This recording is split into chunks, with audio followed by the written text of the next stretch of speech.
partager avec vous une anecdote de consultation.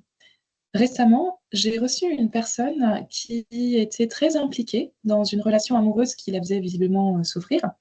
Et cette personne m'a dit: «Je ne supporterai pas un deuxième échec». Alors, la puissance du verbe supporter, accentuée par l'émotion en fait qui était visible chez la personne, bien sûr, ça a éveillé ma curiosité et je pense que dans un autre contexte, j'aurais probablement travaillé sur ça. Et là, j'ai pris une autre direction. J'ai choisi de questionner la personne sur, l'évidence apparente, qu'elle conférait au terme, d'échec. Et donc je lui ai demandé: «Mais c'est quoi pour vous, un échec?» Et alors là, les mots qu'elle a utilisés pour, décrire l'échec, les mots qui sont ressortis, j'ai noté les mots, les verbes par exemple lutter, j'ai noté le verbe, s'impliquer, elle a dit aussi, y arriver et puis un peu plus tard, elle a aussi rajouté le pour nous, qui renvoyait bien sûr à sa relation.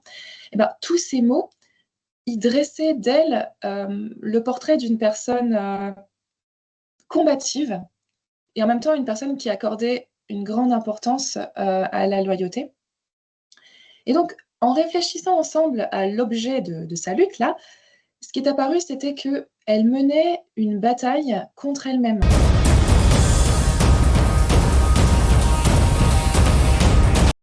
Parce que, en fait, elle refusait de perdre ce dans quoi elle avait mis tant d'énergie au fil des ans et donc elle préférait se complaire dans l'illusion de sa loyauté, qu'elle préservait en fait en supportant quand même ce qui lui convenait pas, à l'heure actuelle.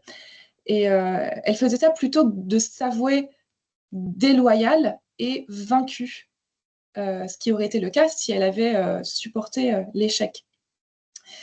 Et donc à ce moment-là, parmi, la diversité des chemins, qu'on peut prendre dans une consultation, à ce moment-là, ce qui a émergé, en moi, ça a été la question: «Mais est-ce que l'échec peut être une victoire?» Et alors là, il y a eu un silence. La personne a eu un bug et donc je lui ai demandé ce qu'elle ressentait et elle m'a dit, «Je suis agacée».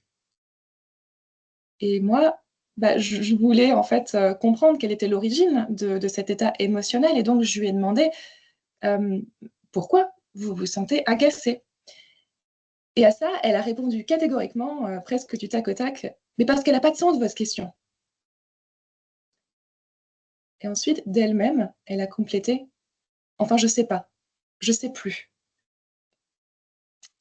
Et là, je me suis dit: «Voilà, on vient d'entrer dans la phase de la consultation, que j'appellerais la clé».